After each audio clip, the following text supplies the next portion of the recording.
bring home any medal?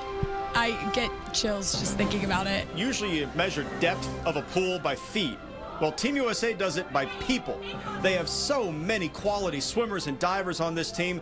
How do you lose 13 pounds in 2 days? Because seriously, that's the greatest diet in America. It just so happens that now. Not really a diet. Visitors have come from all over the world here to Baja Olympic Park, and they're getting their pictures made with that. So we launched an investigation. What is that? NBC4's Jared Smalley. He joins us live from Rio tonight with new video that supports some of the elements of the swimmer's story. Jared?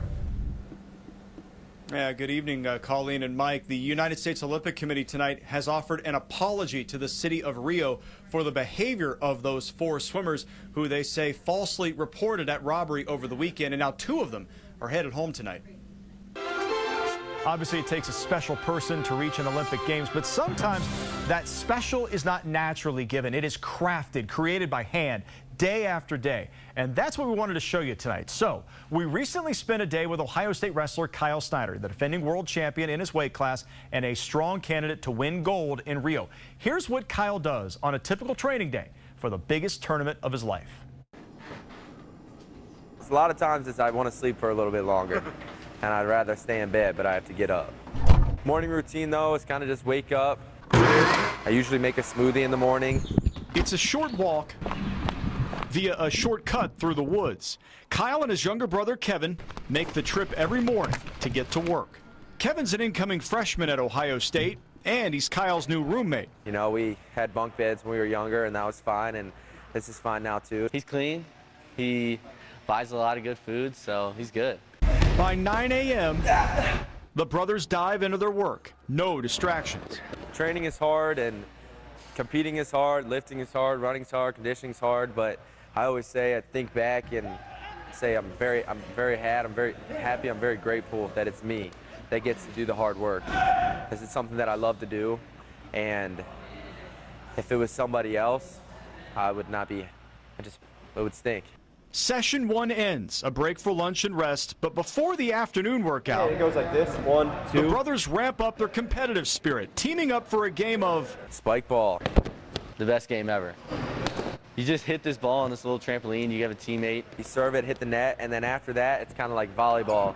It's the most competitive game ever. It's probably just because I was born to do it, you know? We took 1 loss yesterday. That was a fault. It's been like haunting me. I've been like dying to get back here. It's been haunting Yeah.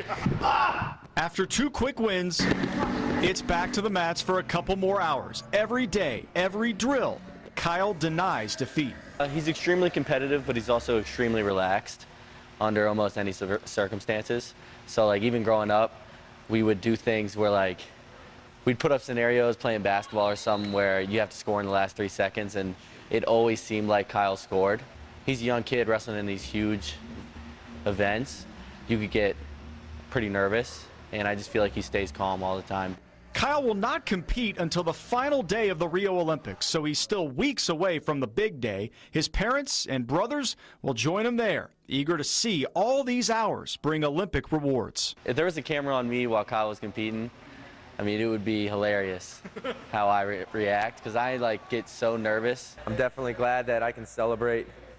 I mean, that they're going to be down there with me, and I'll be able to experience this competition with them, and something that they've helped me through my whole life. So I'm happy that they're going to be able to be there with me. For a typical Olympic athlete competing in these Rio Olympics with those rings in the stadium, that's the pinnacle of their athletic career. You'd think Nate Ebner from Hilliard might be the rare exception to that rule. He says no way. This is so prestigious in itself, and on a totally different level, and on its own, the Olympics and the part of the United States Olympic team. Ebner is the only current NFL player competing in the games this year, and his story's rather remarkable. He never played high school football, instead playing junior rugby. He opted to walk on at Ohio State as a special team star, and 4 years later, the New England Patriots drafted Ebner in the 7th round. Since then, Nate's won a Super Bowl ring. Now he's returning to his rugby roots, the latest achievement in his unlikely career. Seeing my name on that roster to me was confirmation that I did give it everything that I had. He's tough, very tough, tenacious person, and just his knowledge, and he's quick to understand, so he caught on a lot of things quickly. The Patriots excused Nate from training camp for this unique chance, and after spending the past 4 months focused solely on rugby,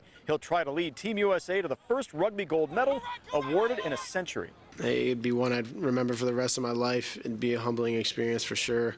Hopefully, you can get back to me in a couple weeks and I can tell you how that feels. Regardless how Ebner and his teammates do in these games, when he gets home to America, he immediately reports to Patriots training camp. In Rio de Janeiro at the Olympic Games, Jared Smalley, NBC4. NBC4 Sports Director Jared Smalley spoke with Abby and her family. He joins us now live in Rio with more. How exciting, Jared.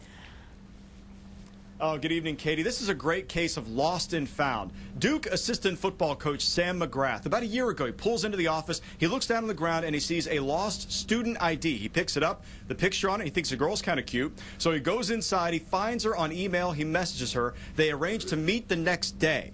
They meet, they went on their first date that night.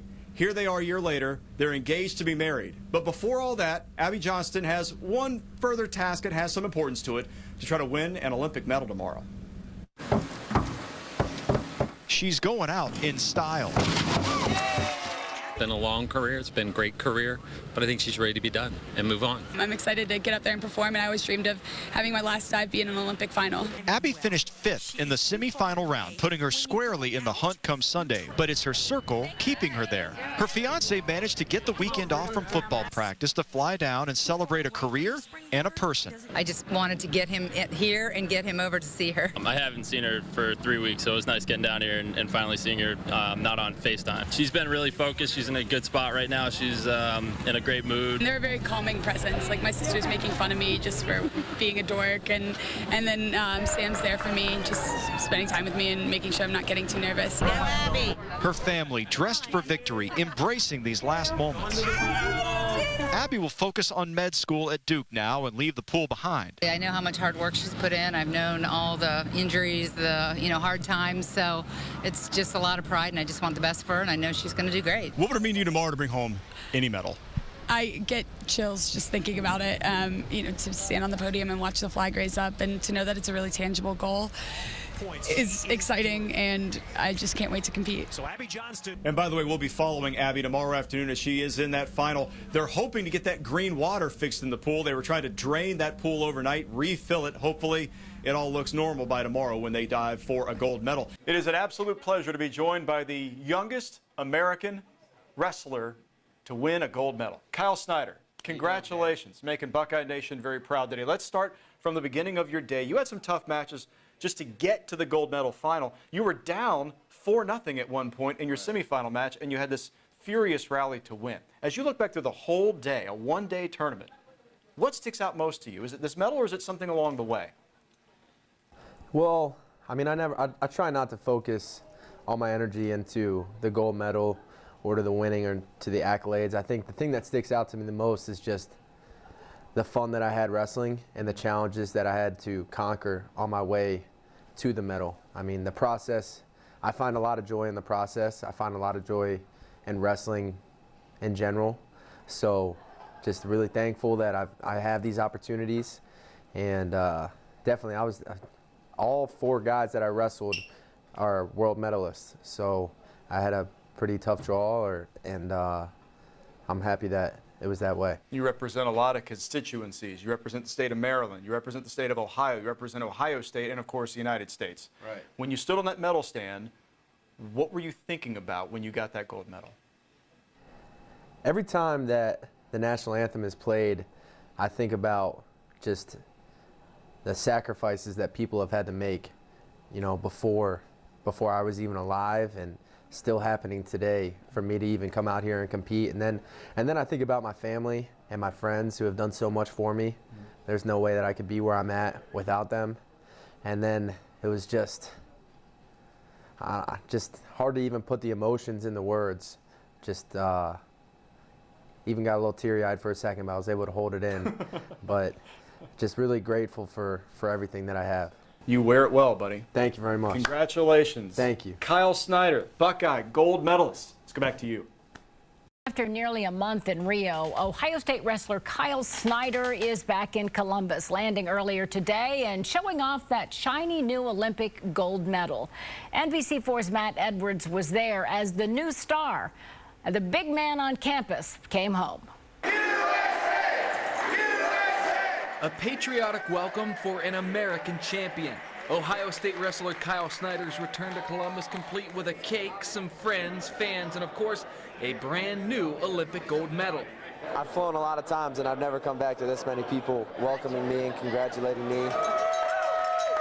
Including his coach, Ohio State's Tom Ryan, who had more to say about Kyle the person than Kyle the wrestler. There we go. All these people that came know him as a human being, and he's a gold medal human being, and that's why it's so enjoyable when someone like him attains what he did. What he did was become the youngest American wrestler to ever win gold at the Olympics, a moment that's still resonating with the 20-year-old champ. The first thing I actually remember seeing is Coach Lou Roselli walking out on the mat with his arms out, ready to give me a hug, so I ran over there and gave him a hug. Watching it happen before your eyes, it was majestic. It was surreal. It was surreal for his coach, and for gold medalist Kyle Snyder, it's still a bit hard to believe. I still don't know if it's sunk in or not. I don't even know what that's going to feel like when it does sink in. It might take a while, but just really thankful and happy I could share this moment with all these people.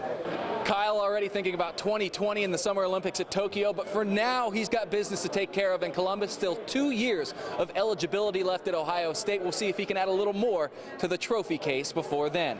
At John Glenn International Airport tonight, Matt Edwards, NBC4. Where is your room? Number one.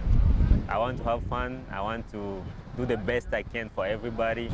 When D walks around the Athletes Village in Rio, he's reminded of how far he's come. Everything is just like cool, you know? Growing up in a war-torn country with practically no educational opportunities, his father was imprisoned for a time by the government, so the family fled the country, eventually settling in America, in Cleveland. That's where I discovered great people, great individuals, great coaches, from Lincoln West High School to Lakewood High School to Denison University. Once I'm there, it's just like I'm home. It's family to me now, and it's part of me forever now. That's been his goal for a long time. I'm talking a long time. He says, I'm going to go to the Olympics and run. He is the most appreciative person I've ever coached in my life, and I've coached for 40-some years. At Denison, he developed into an All-American distance runner and set his sights on this goal, running for his home nation in the world's biggest showcase. D's not only fascinated by the world, he's motivated by how he can improve it. He founded a program called Project Caroche to build effective schools and athletic training programs for kids in his hometown. With the running, anything can happen. You can get injured, but once you get educated, it goes in your head. It's very hard to take it out of there. I wanted to give somebody else a chance, the chance that I was given in the United States. D will line up for the marathon Sunday, not a medal contender, but eager to accomplish so much more. My heart says I'll do the very best I can, and then I want to do it for my family. I want to do it for all the people who support us, and I hope they'll just be proud of me. Medal or no medal. Earlier this year, Blake completed law school at Ohio State, and during that same week of finals at OSU, he also won the U.S. Paralympic trials in singles arms and shoulders rowing. So now he's training for the upcoming Paralympics in Rio, an individual sport, but a team effort. I get to tell two of my best buddies who are 25 and clearly have anything else to do, hey, could you be at the river at 6 a.m. to help me go row? And they're like, yeah, absolutely. It's never too early to watch a miracle. Michael and Steven watched Blake Haxton grow up in Upper Arlington, friends for more than a decade. You're so lucky to have me as a friend. So when Blake goes out to practice, they're all in. We have a group of buddies that like to travel and hang out together, and then I happen to row. He rows a single and needs at least two people, down here, get them in and out of the boat, carry the boats. I wouldn't be doing any of this if it weren't for their help and support. Simply stated. His long journey to recovery, of course that had a huge impact on our friendship. Brought us closer together. How's it feel there? Pretty good, actually. Through the calm of the early morning, they're planning their next big group outing when Blake heads to Rio for the Paralympics. It's going to be the trip of a lifetime. To be this close, this involved, have the opportunities that we've had to, chase them around the world. It's a lot of fun, and Rio's definitely going to be a neat experience. They're still just as excited to be there and still just as excited to be a part of it. And I love that.